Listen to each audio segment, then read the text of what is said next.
देखिए, यही तो नरेंद्र मोदी जी का स्टाइल है जी। नरेंद्र मोदी जी की लाठी में जो है आवाज नहीं होती जी। है। जैसे योगी जी की अपनी लाठी है, मोदी जी की अपनी लाठी है। योगी जी की लाठी में बड़ी आवाज भी होती है, जो जिसको पड़ती है वो भी चिल्लाता है। और मोदी जी की लाठी ऐसी है कि इसमें आवाज नहीं होती है। अपने आप ही शिकार जो है वो सोचता है कि मुझ पर किसी की नजर नहीं है, इसलिए वो अपने आप ही जाल की तरफ फंसता हुआ।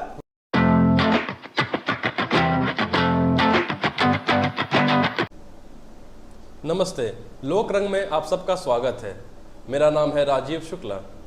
कल का दिन दिल्ली की राजनीति के लिए एक अहम दिन रहा। एक तरफ जहां शराब घोटाले के आरोप में पूर्व से ही जेल में बंद मनीष सिसोदिया को कोर्ट ने बेल देने से मना कर दिया, वहीं कल एक और अहम खबर आई जिसमें ईडी ने अरविंद केजरीवाल से पूछताछ के लिए उन्हें समन भेजा है और 2 नवंबर को उन्हें ईडी के सामने पेश होने के लिए कहा है। शराब घोटाला जो कि काफ़ी समय से चला आ रहा था, आम आदमी पार्टी से जुड़े कई सारे लोग जेलों में बंद हैं, ऐसे में अरविंद केजरीवाल का ईडी का सम्मन पाना एक बहुत ही बड़ी खबर है। इन सब पर चर्चा करने के लिए मेरे साथ हैं डॉक्टर भूपेंद्र सिंह। बहुत बहुत स्वागत है आपका। नमस्कार राजू जी। भूपेंद्र जी, अभी तक तो छोटे कमांडर पे हाथ डाला था जी, मगर अब कमांडर इन चीफ भी खतरे में आ गए हैं जी। अरविंद केजरीवाल को जो ईडी का सम्मन मिला है, ये कोई छोटी खबर नहीं है। बिल्कुल। लोकसभा के चुनाव नजदीक हैं। अरविंद केजरीवाल अपने आप को एक अल्टरनेटिव के तौर पे उभारना चाह रहे थे भारतीय जनता पार्टी की। ऐसे में ये डेंट कितना गहरा है? देखिए, यही तो नरेंद्र मोदी जी का स्टाइल है जी। नरेंद्र मोदी जी की लाठी में जो है आवाज नहीं होती है। जी। जैसे योगी जी की अपनी लाठी है, मोदी जी की अपनी लाठी है। योगी जी की लाठी में बड़ी आवाज भी होती है, जो जिसको पड़ती है वो भी चिल्लाता है। और मोदी जी की लाठी ऐसी है कि इसमें आवाज नहीं होती है। अपने आप ही शिकार जो है वो सोचता है कि मुझ पर किसी की नजर नहीं है, इसलिए वो अपने आप ही जाल की तरफ फंसता हुआ चला जाता है। और ये बार बार मोदी जी पर हमले बोलते रहे। इनको लगा कि शायद मोदी जी का ध्यान इनकी तरफ नहीं है, लेकिन इनको नहीं मालूम है कि मोदी जी का ध्यान सबकी तरफ है। और ये जो कुकर्म कर रहे हैं ये जरूर और जरूर फंसेंगे। और इनके जो पुराने साथी हैं, सत्येंद्र जैन है, मनीष सिसोदिया है, ये सारे के सारे कट्टर, अति कट्टर, महाकट्टर, भयानक कट्टर ईमानदार जो है, महाघनघोर, महाठंडे ईमानदार है, अति घनघोर जो ईमानदार है, ये सारे के सारे जेल में हैं। और ये देखिए कि कोर्ट एक के बाद एक इनके खिलाफ इतने गंभीर आरोप हैं और इतने सबूत हैं कि कोर्ट इनको छूटने का मौका कोर्ट से नहीं मिल पा रहा है। एक चीज मैं जोड़ना चाहूंगा कि सामान्य अपराधों में जो सामान्य लोग जेलों में बंद होते हैं, उनको भी कोर्ट ये प्रयास करता है कि अधिक से अधिक लोगों को जेल से बाहर रखा जाए ट्रायल के दौरान। मगर मनीष सिसोदिया जो इतने बड़े पद पे रहे, दिल्ली के डिप्टी चीफ मिनिस्टर रहे, उनको कोर्ट ये तक कह रहा है कि मतलब इस आदमी को जेल से बाहर तक नहीं जाने दिया जा सकता है, मतलब इसको जेल के पिंजरे के अंदर ही रखना है। तो ऐसे में कितना ये गंभीर है आम आदमी पार्टी के लिए। और एक बार सीबीआई पहले पूछताछ कर भी चुकी है। सीबीआई इनसे पूछताछ कर चुकी है। अब की जो बुलावा आया है वो ईडी की तरफ से आया है और ये बुलावा ऐसे ही नहीं आया है। और आप दर्शकों को भी मैं कहना चाहूंगा कि नरेंद्र मोदी की सरकार में ये जो केंद्रीय एजेंसियां हैं ये ऐसे ही किसी को नहीं बुलाती है, खासकर जब कोई राजनीतिक मामला हो।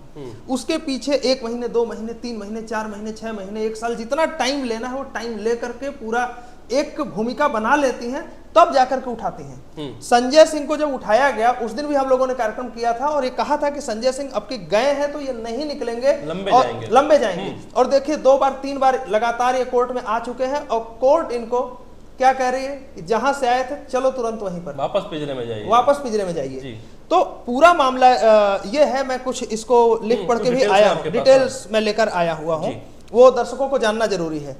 बात यह है कि जब ये मामला कोर्ट में चल रहा था तो कोर्ट में ईडी ने ये सबूत साफ साफ दिए हैं कि जो उस समय विधानसभा के चुनाव हो रहे थे, उस विधानसभा के चुनाव में आम आदमी पार्टी को खर्च करने के लिए कैश पैसे चाहिए थे। गोवा के विधानसभा चुनाव में। हाँ जी। वो पैसे की बहुत ही अर्जेंसी थी। उस पैसे की दलाली के लिए जो हमेशा की तरह ब्लैक टिकट और बाकी जगह जिनकी दलाली में नाम आता है, संजय सिंह को आगे किया गया जी।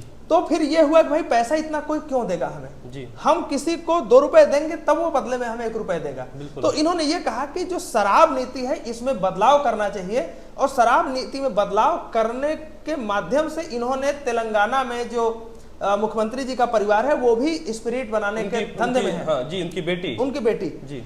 तो ये पूरा इन्होंने एक नेक्सस बनाया कि कुछ और पार्टियां इन्वॉल्व हो जाए, यानी कुछ मजबूत लोग इन्वॉल्व हो जाए जी, तब जाकर के इस धंधे में घुसे जी। उसके बाद क्या हुआ कि इसमें एक व्यवसायी है जिसका नाम है समीर महेंद्रू। समीर महेंद्रू की अपनी एक इंडो स्पिरिट करके कंपनी है जो कि अल्कोहल निर्माण में पहले से रही है। और उसी दौरान केजरीवाल का जो सहयोगी है या सचिव है नायर, नायर जो है जाकर के मिलता है साउथ ग्रुप से। हाँ जी, हाँ साउथ ग्रुप समीर महेंद्रू से मिलता है। समीर महेंद्रू से मिल करके अरविंद केजरीवाल से डायरेक्ट कहता है कि मैं तो अरविंद केजरीवाल ही हूं एक तरह से, और मैं जो कह रहा हूं ये मेरी बात नहीं है, ये वास्तव में केजरीवाल जी का मैसेज है। तो वो कहता है समीर महेंद्रू को कैसे मान लूं? तो वो कहते हैं कि भाई आप वीडियो कॉल करके बात कर लीजिए। जो आप जो बातें बता रहे हैं सब कोर्ट में कही गई बातें हैं, ईडी के सामने कही गई बातें, ये रिकॉर्ड कोर्ट के रिकॉर्ड में सारी बातें हैं।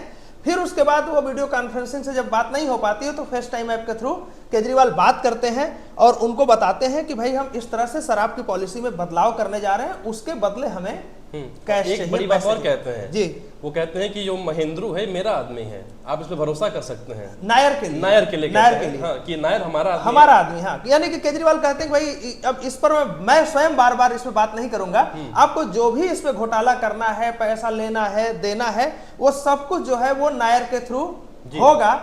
और नायर भी अब बुरी तरह फंस चुके हैं, स्वीकार कर चुके हैं, महेंद्रू भी बुरी तरह फंस चुके हैं और स्वीकार कर चुके हैं। जो सिसोदिया के सचिव रहे हैं उनका बयान भी दर्ज किया गया। अरविंद जो है, सी अरविंद का भी बयान दर्ज जो किया गया। मनीष सिसोदिया के जो सचिव हैं सी अरविंद, वो भी इस पूरे मामले में, क्योंकि आबकारी मंत्री जो शिक्षा मंत्री का नौटंकी करके दिल्ली में शराब व्यवसाय को बढ़ा रहे थे, तो उनके जो निजी सचिव हैं सी अरविंद, वो भी ये स्वीकार कर चुके हैं कि जीओएम में जो बातें नहीं हुई थी उसको फिर ये अलग स्तर पर जो इनका फ्रेंड सर्किल है, यानी आम आदमी पार्टी एक तरफ है और ये केजरीवाल, सिसोदिया, सत्येंद्र जैन, कैलाश गहलोत, ये गैंग एक तरफ है, ये फ्रेंड सर्कल है। और संजय सिंह का नाम मैं भूल रहा हूँ, संजय सिंह ही पैसे की लेन देन करता है क्योंकि ये पुराना टिकट बेचने वाला आदमी है और यूपी के लोग तो बच्चा इस बात को, सुल्तानपुर सारे लोग जानते हैं सारे लोग इस बात को जानते हैं। तो उसके माध्यम से पैसे की लेन देन हो रही थी। तो कहने का मतलब ये है कि जो इंडो स्पिरिट है, जो साउथ ग्रुप है, जो नायर है, जो सी अरविंद है, समीर महेंद्रू है, ये सारे लोग बयान दे चुके हैं और ये बयान कोर्ट में जा चुका है। कोर्ट ने खुद ही कहा था कि जब आम आदमी पार्टी लाभान्वित हो रही है तो आम आदमी पार्टी के लोगों को क्यों न एक पार्टी बनाया जाए जी। और आपको ध्यान होगा 2-3 वीडियो पहले जब हम लोग केजरीवाल के बारे में चर्चा, तभी मैंने कहा था कि जब आम आदमी पार्टी को इसमें एक पार्टी के रूप में बनाया जाएगा, लाभार्थी के रूप में, तो निश्चित रूप से अरविंद केजरीवाल भी जेल जाने का नंबर आएगा। लेकिन मेरा मानना है कि इतने झटके में अरविंद केजरीवाल जेल नहीं जाने वाले हैं जी। अभी पूछताछ होगी, एक बार चलेगा, एक बार 2 बार, क्योंकि मोदी जी की लाठी है ना, बड़ी धीरे धीरे पड़ती है, लेकिन एक बार गए तो बहुत लंबे गए। अच्छा, एक मैटर ऑफ फैक्ट के लिए मैं जोड़ दूं कि जो शराब पॉलिसी दिल्ली में नई आई थी, जिसके तहत सस्ती शराब की गई थी, ये सब बढ़िया चल रहा था। ये रुका उस दिन जब दिल्ली के लेफ्टिनेंट गवर्नर ने इसमें गड़बड़ी की शिकायत की, सक्सेना साहब उस समय शायद, तो उसके तत्काल बाद से इसको मतलब निरस्त कर दिया गया। निरस्त स्वयं केजरीवाल ने किया, इसका विरोध भी केजरीवाल ने नहीं किया। बड़ी मजेदार बात यह है कि केजरीवाल जानता था कि मैं जो कर रहा हूं ये खुलेआम घोटाला है, इसकी कोई माफी नहीं होने वाली है, मैं फंसूंगा। इसलिए जैसे ही सक्सेना साहब ने इसकी फाइल रोकी और इस पर क्वेश्चन किया, खुद केजरीवाल ही आपाधापी में इसको वापस ले लिया जी। क्योंकि इनको मालूम था कि ये मैं घोटाला कर रहा हूं, इनको लगा कि शायद बहुत चर्चा नहीं होगी, पता नहीं चलेगा, या फिर और पार्टी के बड़े लोगों को हमने इन्वॉल्व किया हुआ है, टीआरएस के लोगों को इन्वॉल्व किया हुआ है, तो ये संभाल ले जाएंगे। लेकिन ऐसा हुआ नहीं।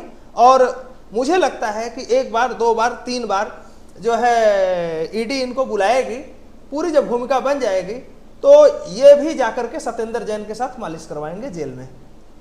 कट्टर ईमानदारी का चोला ओढ़कर जो लोग पूरी तरीके से भ्रष्टाचार में लिप्त पाए जा रहे हैं, उनका नंबर आने लगा है। मनीष सिसोदिया जेल में है, संजय सिंह जेल में है, इनको बेल तक देने की नौबत नहीं आ पा रही है। अब देखना यह है कि कल अरविंद केजरीवाल का क्या होता है। आपने इस चर्चा को सुना, आपका बहुत बहुत धन्यवाद। अगर आपको वीडियो अच्छी लगी हो तो चैनल को सब्सक्राइब भी करें। धन्यवाद, नमस्कार।